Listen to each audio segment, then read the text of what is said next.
वर्तमान समय तेजी का है, बदलाव का है। आज के मनुष्य का बर्ताव, आचरण और खान-पान से लेकर रहन-सहन तक सभी कुछ बदल चुका है और यही कारण है कि उसे सताने वाली बीमारियां भी बदल गई हैं। नए समय की ऐसी ही एक बीमारी है स्वाइन फ्लू, जिसने आजकल खूब आतंक मचा रखा है। एक जानवर से शुरू होने वाली ये बीमारी मनुष्य के जीवन पर भारी पड़ रही है। नमस्कार, मैं निधि आप सभी का स्वागत करती हूँ आरोग्य में। दोस्तों, स्वाइन फ्लू नामक इस आधुनिक बीमारी का एलोपैथिक में कोई ठोस उपचार नहीं है, लेकिन आयुर्वेद में कुछ ऐसे बेहद आसान और कारगर उपाय हैं जिन्हें अपने डेली रूटीन में शामिल करके स्वाइन फ्लू से काफ़ी हद तक सुरक्षित रह सकते हैं। तो चलिए इसके लिए प्रोग्राम की शुरुआत करते हैं और स्वागत करते हैं अपने वैद्य दीपक कुमार जी का। वैद्य जी, कार्यक्रम में आपका बहुत बहुत स्वागत है। नमस्कार। तो चलिए दोस्तों, सबसे पहले वैद्य जी से यही जानते हैं कि कैसे स्वाइन फ्लू को हराकर हम बना सकते हैं अपने जीवन को एक आदर्श जीवन।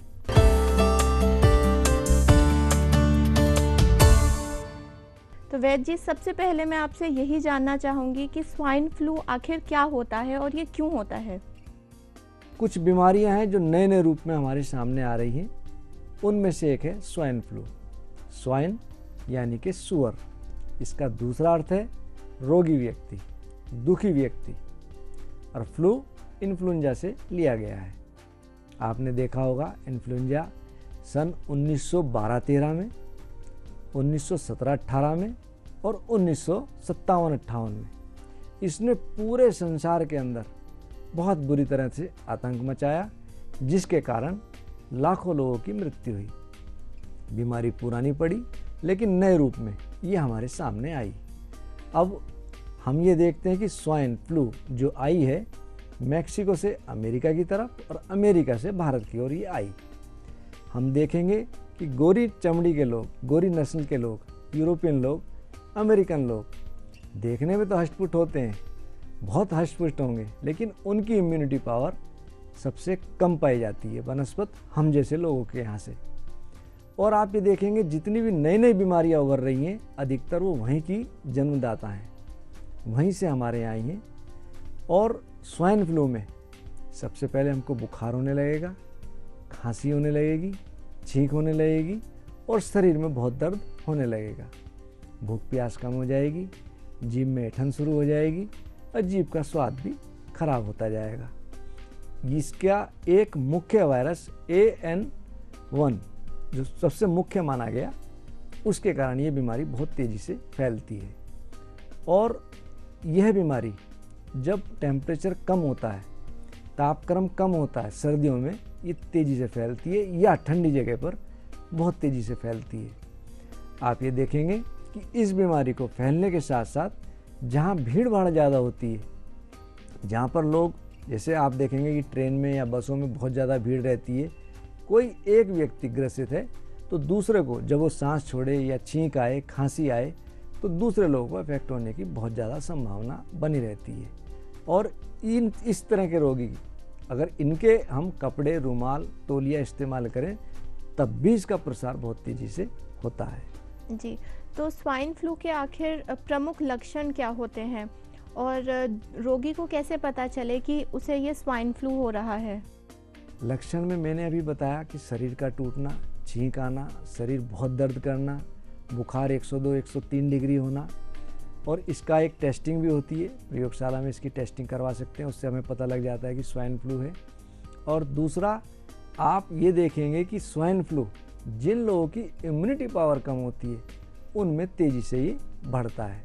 और रही बात लक्षण की, लक्षण इसके यही हैं जो इन्फ्लुएंजा में होते हैं, बस इसका थोड़ा सा टेस्टिंग का अलग है। उसको टेस्ट करवा करके, यहाँ बहुत छोटी जगह इसकी टेस्टिंग नहीं हो पाती, अधिकतर इसकी टेस्टिंग के लिए बड़े सेंटर में भेजा जाता है।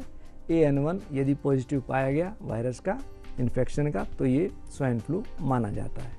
तो वैद्य जी, स्वाइन फ्लू के बारे में हम आपसे और भी जानकारियाँ लेंगे। फिलहाल एक कॉलर हमारे साथ जुड़ चुके हैं, तो आइए देखते हैं क्या समस्या है। हेलो। हेलो जी नमस्कार, आपका बहुत बहुत स्वागत है। अपना नाम बताइए। दिनेश अग्रवाल। जी दिनेश जी, कहाँ से बोल रहे हैं आप? देहरादून। जी बताइए, क्या पूछना चाहते हैं वैद्य जी से? बाद में कॉन्स्टिपेशन की समस्या है, असल में बीपी और शुगर है। जी कॉन्स्टिपेशन लगातार रहता है। जी। किसी दवा के कारण तो आपको कॉन्स्टिपेशन नहीं रहता, हाँ जी। क्योंकि कभी कभी कुछ दवाएं बहुत ज़्यादा कब्ज करती हैं। पहले तो आप ये देखें कि किस कारण से आपको कब्ज बन रही है। हाँ जी। अपनी दिनचर्या सुबह थोड़ा सा नियमित रखते हुए प्रातःकाल, अब तो मौसम बहुत अच्छा है कि घूमना जारी रखें और पानी आप खूब ज़्यादा सेवन करें। दिन भर में हर आधे एक घंटे बाद आधे से एक गिलास पानी नियमित रूप से लें। घी, चिकनाई, तले पदार्थ कम से कम लें।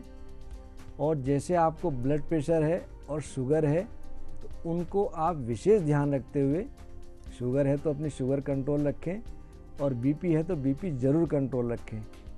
और इतना मैं कहूँगा कि घूमने से आपके शुगर पर भी और आपके ब्लड प्रेशर पर भी दोनों पे बहुत लाभ मिलेगा और कब्ज़ की समस्या धीरे धीरे दूर होगी।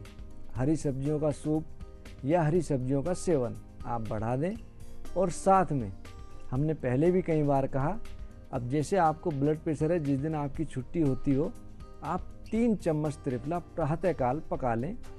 और किसी किसी आदमी को इससे उल्टी आने की संभावना रहती है, 1 गिलास पानी के अंदर पकाएं तो आप 1 चम्मच सौंफ और पका लें। यह प्रयोग मैं आपको इसलिए बता रहा हूँ क्योंकि इस प्रयोग से पेट की कब्ज़ तो दूर होगी ही और साथ में आपके ब्लड प्रेशर में बहुत लाभ मिलेगा। पेट साफ रहेगा, आपको ये दिक्कतें कम रहेंगी। और यदि आपको बीपी बहुत ज़्यादा रहता हो, किन्हीं दवाइयों से आपको आराम कम लगता हो, आप इसमें 1 चम्मच अर्जुन चूर्ण और मिला लें तो मैं ये कह सकता हूँ कि आपकी धीरे धीरे ब्लड प्रेशर की दवाइयाँ छूटेंगी, पेट की कब्ज़ दूर होगी। और यदि लगता है कि आपको असर कम है तो 1 चम्मच रात्रि सोते समय गर्म दूध के साथ आप अरंडी का तेल केमिस्ट के यहाँ से ले लें, जिसको कैस्टर ऑयल भी कहते हैं, आप इसका सेवन करें। कुछ दवाई ऐसी हैं जैसे पंचकार चूर्ण, ये कब्ज़ के लिए बहुत अच्छा है लेकिन इसके अंदर नमक की मात्रा है, इसको आप ना लें, ज़्यादा अच्छा रहेगा। प्रवाहिकार, इसके अंदर मिश्री की मात्रा है तो शुगर में ठीक नहीं रहेगा। तो त्रिफला करे सबका भला, आप त्रिफले का निसंकोच सेवन करें, आपको बहुत लाभ मिलेगा। गुलकंद है, कब्ज़ के लिए बहुत अच्छा है लेकिन उसके अंदर चीनी की मात्रा है, आधी चीनी है, आधी गुलाब के फूल हैं, तो आप उसको भी मत लें, ये ज़्यादा अच्छा रहेगा। और घूमना रखें आप, मैं कह सकता हूँ कि इन बीमारियों से आपको निश्चित रूप से दूरी होगी और आप ठीक होंगे। तो शुक्रिया वैद्य जी। दिनेश जी, आशा करते हैं कि आपको अपनी समस्या का समाधान ज़रूर मिला होगा। तो दर्शकों, अगर आपकी भी कोई भी स्वास्थ्य संबंधी समस्या है और आप जानना चाहते हैं उसका सही समाधान, तो आप भी हमें फ़ोन करिए इन नंबर्स पर जो लगातार आपके टीवी स्क्रीन पर दिखाए जा रहे हैं। साथ ही साथ इन नंबर्स पर फ़ोन करके आप पर्सनल अपॉइंटमेंट भी ले सकते हैं। तो वैद्य जी, अब हम आपसे जानना चाहेंगे कि क्या हो सकते हैं स्वाइन फ्लू के लिए कुछ आदर्श उपचार।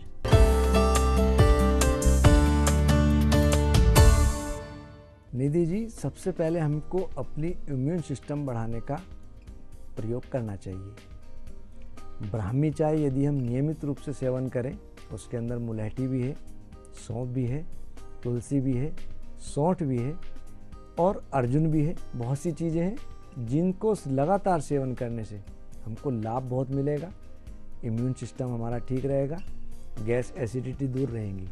और साथ ही साथ कभी हमको बुखार आने की आशंका हो तो मैंने पहले भी एक बार एक छोटा सा प्रयोग बताया था, 1 चम्मच शहद, 1 चम्मच अदरक का रस और 1 चम्मच पान का रस, इन तीनों को मिला करके सेवन करें और लेट जाएं। हल्का पसीना आएगा और ये छोटी मोटी बीमारी जुखाम, खांसी, बुखार की इससे दूर होगी। साथ ही साथ हमारे इम्यून सिस्टम पे भी फर्क पड़ेगा। और एक चीज़ और कहता हूँ, पीपल त्रिफला लाए के, पीपल ले लें, त्रिफला हरड़ बेड़ा आंवला, पीपल त्रिफला लाए के चूर्ण सूक्ष्म करें, इसको पीस लें और इसको चूर्ण सूक्ष्म कर लें। मधु संग यह चाटिए, शहद मिलाकर इसको चाटें, कफ ज्वर कास हरे, इससे हमारा श्वास, कास, ज्वर दूर होंगे। तो ये छोटे छोटे प्रयोग हैं। पहले बड़े बुजुर्ग घर में संजीवनी बटी रखते थे, बच्चों को 1-1 गोली और बड़ों को 2-2 गोली नियमित रूप से थोड़े थोड़े अंतराल के बाद सेवन कराते थे, जिनके प्रयोग से उनको ये बीमारियां पास ही नहीं आती थी। पहले मार्च अप्रैल के समय जब गर्मियां आने लगती हैं और सर्दियां दूर होती हैं, तो माता का, जिसका हमने पहले भी प्रयोग बताए, मसूरी का, जिसको स्मॉल पॉक्स भी कहते हैं, देसी भाषा में खसरा भी कहते हैं, इसके प्रयोग से हम इस प्रयोग से हम बहुत दूर बचते हैं। खसरा का असर ना घर में आता, ना किसी बच्चों को सताता। तो संजीवनी बटी इस काम के लिए बहुत अच्छी है। दूसरा, गिलोय, इसको अमृता भी कहा गया। इसका काढ़ा सेवन करें। बहुत से लोगों को इसका काढ़ा लेने में दिक्कत होती है, तो इसके घन की वटी, शंशमणि वटी, अगर 2 गोली हम नियम से प्रतिदिन सेवन करें तो शरीर में जल्दी से कोई बीमारी नहीं सताएगी। लीवर स्ट्रांग होगा, आंतें अच्छी होंगी और कोई संक्रमण हमको नहीं सताएगा, खास तौर से बुखार या इन्फ्लुएंजा या किसी भी प्रकार का, चाहे स्वाइन फ्लू हो चाहे डेंगू हो, इनसे दूर रहेंगे। तो जैसे आपने बताया कि इम्यूनिटी हमें अपनी बढ़ानी चाहिए, तो इसके साथ ही साथ और क्या सावधानियां हम सबको बरतनी चाहिए जिससे स्वाइन फ्लू हमारे पास भी ना आ सके? निधि जी, आपने देखा होगा कि पहले पुणे में इसका बहुत असर रहा, लेकिन हर आदमी इससे अफेक्टेड नहीं हुआ। इसका मतलब जिन लोगों की इम्यूनिटी पावर अच्छी थी उनको ये दिक्कतें नहीं हुई, और जो लोग इम्यून सिस्टम जिनका डाउन था उनको जल्दी आकृष्ट हुई। उसके लिए एक तो खूब हमें पानी का सेवन करना चाहिए। पानी उबला हुआ हो तो ज़्यादा अच्छा, नहीं तो फिल्टर भी चलेगा। और भोजन हमें भरपेट ना करते हुए थोड़ा कम करके खाना चाहिए, और कम खाना पर खूब चबाना। कम खाएं लेकिन चबा करके खाएं। दूसरा, पेट में हम आधे भोजन के बाद पानी और हवा के लिए जगह रखनी चाहिए। जंक फूड का, तले पदार्थ का, बाजार के खाद्य पदार्थ का, इनसे बहुत ज़्यादा परहेज रखना चाहिए। बहुत से लोग मांस मदिरा बहुत ज़्यादा सेवन करते हैं, तो ये बीमारी मांस के थ्रू, सुअर के थ्रू ये आदमियों में आई है। तो इसलिए मैं कहूँगा कि इन चीज़ों से बचें। और साथ में 2-3 मैं कहावत हमेशा से कहता हूँ, हरड़ बेड़ा आंवला चित्रक सेंधा नून। हरड़ बेड़ा आंवला चित्रक सेंधा नमक, हरड़ बेड़ा आंवला चित्रक सेंधा नून, छठी छाछ मिलाए तो वैद्य बुलाए कौन। अगर आप छाछ के साथ सेवन इसको करें तो आप कभी बीमार नहीं पड़ेंगे। तो आरोग्य में फिलहाल वक्त है एक छोटे से ब्रेक का, लेकिन दर्शकों, अगर आपकी भी कोई समस्या है और आप जानना चाहते हैं उसका सही समाधान, तो आप हमें फ़ोन करिए इन नंबर्स पर जो लगातार आपके टीवी स्क्रीन पर दिखाए जा रहे हैं। साथ ही साथ इन नंबर्स पर फ़ोन करके वैद्य जी से पर्सनल अपॉइंटमेंट भी ले सकते हैं। तो फिलहाल यहाँ रुकते हैं एक छोटे से ब्रेक के लिए।